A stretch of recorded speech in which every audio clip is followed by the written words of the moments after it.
ঠাকুরের আতুল চরণে প্রণাম জানিয়ে, আরাধ্যা জগজ্জননী বড় মায়ের আতুল চরণে প্রণাম জানিয়ে, পরম পূজ্যপাদ বরদার চরণে প্রণাম জানিয়ে, পূজনীয় আচার্যদেবের চরণে প্রণাম জানিয়ে সকলকে আমার আনন্দিত জয়গুরু বলে আলোচনা প্রসঙ্গে ষষ্ঠ খণ্ডে একটি মুসলমান ভাই আল্লাহর স্বরূপ সম্বন্ধে প্রশ্ন তুললেন। শেষে ঠাকুর, আল্লাহ মানে অল্লাহ, সবকে যিনি গ্রহণ করেন। প্রেমের স্বভাবই হল সবাইকে আপন করে নেওয়া। কৃষ্ণ মানে যিনি আকর্ষণ করেন। ওই একই কথা, রসুলও কৃষ্ণ। তিনি চেয়েছেন মানুষকে আল্লাহর দিকে আকৃষ্ট করতে, ওই তার একমাত্র কারবার। সেই জন্য রসুল ছাড়া পথ নেই। বাইবেলে আছে, আমি পথ, আমি সত্য, আমি জীবন। আমার ভিতর দিয়ে ছাড়া কেউ পরম পিতার কাছে যেতে পারে না। পয়গম্বরকে বাদ দিয়ে যে আল্লাহর কাছে পৌঁছানো যায় না, এমনতর কথা ইসলাম শাস্ত্রেও আছে। দয়াকে পেতে গেলে দয়াবান ছাড়া পথ নেই। আবার পীর হলেন রসুলের সঙ্গে যোগাযোগ করে দেনেওয়ালা। নাম কা ওয়াস্তে পীর হলে হবে না, চাই কামেল পীর, যাকে বলে আচার্য, যিনি আচরণ করে জেনেছেন। অতুলদা, অবতার মহাপুরুষকে সচিদানন্দ ঘন বিগ্রহ বলে কেন? শেষে ঠাকুর, সৎ মানে অস্তিত্ব, চিত মানে ছাড়া, আনন্দ মানে বাড়া। প্রত্যেকটি জীবের মধ্যেই এই প্রবণতাগুলি আছে। সেদিক দিয়ে সবাই সচিদানন্দ বিগ্রহ। বিগ্রহ মানে যিনি বিশেষ রূপ গ্রহণ করে অন্যকে বিশেষ রূপে গ্রহণ করেন। তবে অবতার মহাপুরুষরা সর্বদাই ওই ভূমিতে জাগ্রত, সচেতন ও ক্রিয়াশীল। ওর থেকে তারা চ্যুত হন না, বরং অন্যকে ওই চলনে অনুপ্রাণিত করেন। তাই বিশেষ করে তাদের সম্বন্ধে সচিদানন্দ ঘন বিগ্রহ কথা বলা হয়। অতুলদা, এক পরমাত্মা সবখানে, তবু এত ভিন্নতা কেন?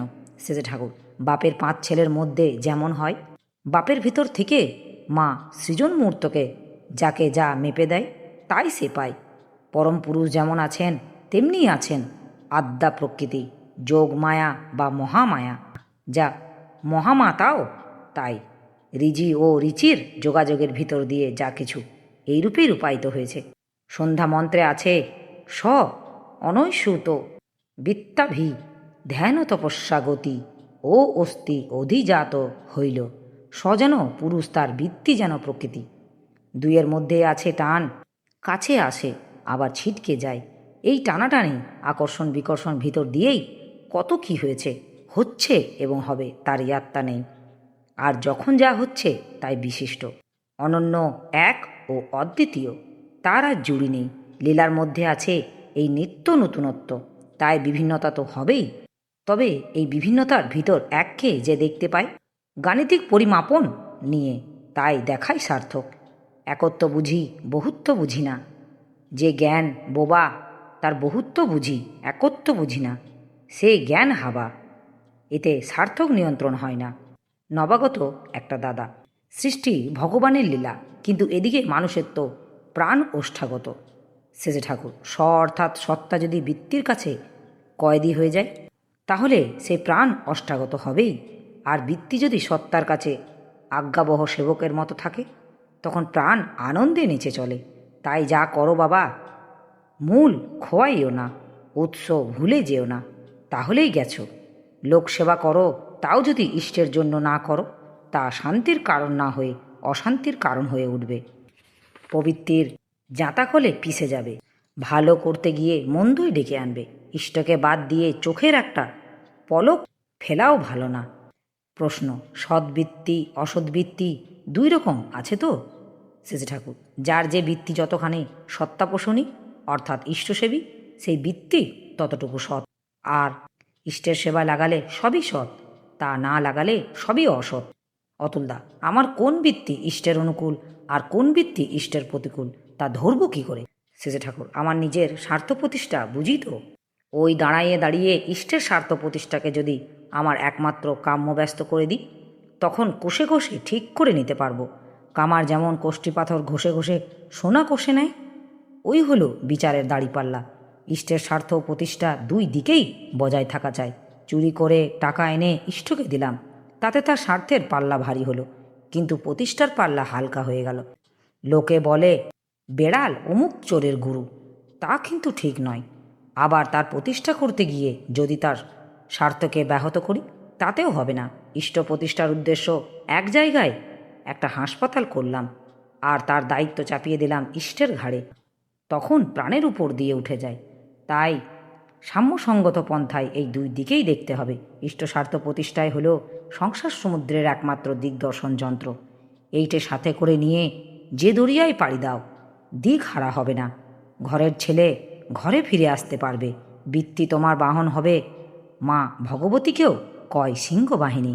সে যে সিংহ মানুষকে খেয়ে ফেলে, সেই সিংহের পিঠেই চড়ে রাজ্যে রাজ্যে ঘুরে বেড়াচ্ছেন মা আমার। আর ছাওয়াল পাওয়াল হয়ে আমরা কি তা পারবো না? এই ধাঁচে চলো, করো, করতে করতে বুদ্ধি বাড়ে, আরও হয়, আরও হয়। অতুলদা, নিজের কোনো উদ্দেশ্য নিয়ে ভগবানকে ডাকলে কি কিছু হয়? শেষে ঠাকুর, হয় ঢেরমির ছাওয়ালের মতো। শেষে ঠাকুর, হয় ঢেমনির ছাওয়ালের মতো। সতীত্বের বিনিময়ে যে ছাওয়াল, তাকে নিয়ে মায়ের গৌরব নেই, বাপেরও গৌরব নেই। আর সে যদি নিজে তো চোরের মতো বেড়ায়। ভক্তির বিনিময়ে স্বার্থ খুঁজলেও ওই রকম হয়। পেষ্টে পূরণের জন্য আমার যা কিছু সেই ভালো, তার জন্য আমি এই হলো ভালো, আমার জন্য তিনি, এটা ঠিক নয়। অতুলদা, লঙ্কা বেশি খাওয়া কি ভালো? সেজে ঠাকুর, বেশি খেলে পেট উত্তেজিত হয়, মাথা উত্তেজিত হয়। প্রয়োজন মতো খাওয়া ভালো, যাতে বিধান উদ্ব্যস্ত না হয়। অতুলদা, মাছ মাংস ইত্যাদি যদি মাত্রা মতো খাওয়া যায়, তাতে কি খারাপ হয়? সেজে ঠাকুর, কতগুলি জিনিসই খারাপ আছে। মাছ, মাংস, পেঁয়াজ অল্প মাত্রায় খেলেও সাধারণত খুব ক্ষতি হয়। স্নায়ুর সূক্ষ্মবোধ নষ্ট হয়ে যায়। আমার একবার পেঁয়াজ দেওয়া খিচুড়ি খেয়ে 5 ডিগ্রি জ্বর উঠে গিয়েছিল। অতুলদা, মাছ খাওয়ার সঙ্গে সঙ্গে যদি দুধ খাওয়া যায়? সেজে ঠাকুর, মাছ জিনিসটা ভালো নয়, শরীর নষ্ট করে দেয়। নবাগত মুসলমান ভাইটি বললেন, মাছই তো বাঙালিদের শ্রেষ্ঠ খাদ্য। শেষে ঠাকুর আদরের সঙ্গে, দূর বেটা, শ্রেষ্ঠ খাদ্য খাস তাই শ্রেষ্ঠ খাদ্য? রসুলও নাকি খেতেন না, খেজুর আর রুটি পছন্দ করতেন। অতুলদা, সত্য কি? শেষে ঠাকুর, সত্য এসেছে অজ ধাতু থেকে। নিজের সহ পরিবেশের অস্তিত্ব পোষণই যা, তাই সত্য। মিথ্যা এসেছে মিথ ধাতু থেকে। মিথ ধাতু মানে বধ, বাঁচা বাড়া নাশক, যা তাই মিথ্যা। সত্যং ব্রয়াত প্রিয়ং ব্রয়াত, মা ব্রয়াত সত্যং প্রিয়ম। আবার আছে সত্যং লোকহিতং প্রক্তং ন যথার্থ ভি ভাষণম। যথার্থ কথা বললে যদি লোকের অকল্যাণ হয়, সেই যথার্থ কথা কিন্তু সত্য কথা নয়। সত্য কথা মানে বাঁচা বাড়ার অনুকূল কথা, তাও বলতে হয় প্রীতিকর ভঙ্গিতে। এই রকম সত্য কথা যদি কেউ 12 বছর ধরে বলে, তাহলে তার বাকসিদ্ধ এসে যায়। সে বোঝে কিসে কি হয়, আর বলেও তেমন করে। তাছাড়া তার কথা সত্তাকে সন্দীপিত করা ছাড়া সংক্ষুব্ধ করে না। তার রূঢ় কথার মধ্যেও এমন প্রীতির রস থাকে যে মানুষ তা উপভোগ করে। রাত বেশি হয়ে চলেছে, শীত বাড়ছে। এখন লোকের বিশেষ আনাগোনা নেই। চারিদিক নিস্তব্ধ, দূর আকাশে শুকতারা জ্বলছে। আশ্রমের বকুল, বাবলা ও সোনাল গাছের শাখে শাখে জেগে উঠেছে স্বপ্নের আবেশ। তখনও কথা চলছে। অতুলদা, অপ্রিয় সত্যি কথা না বলা যায়, তাহলে চোরকে তো চোর বলা যাবে।